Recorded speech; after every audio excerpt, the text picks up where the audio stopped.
toro Gir Lechero Haddock. Este toro pertenece a la raza Gir Lechero, la fecha de nacimiento fue el 3 de agosto del año 2016, su propietario es Oberto Martins Villela, José Renato Chiari e Wandar Martins. El padre de este toro es Gengis Khan de Bras, RRP 6097, y la madre es Figo Angra, HCFG 50. Como abuelos paternos tiene a Sea Sansao, KCA 472, y Setiva de Bras, RRP 4751. Como abuelos maternos tiene a Teatro a Silvania, FC 383, y Ultra T de Bras, RRP 4939.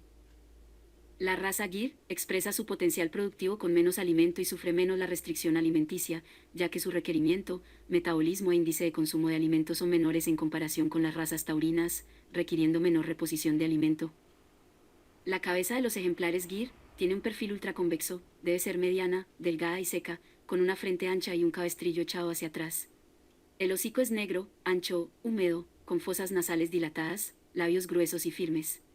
Las orejas son medianas y los cuernos son oscuros y simétricos. La piel y la pigmentación tienen una textura fina, corta y sedosa, siendo negra o oscura.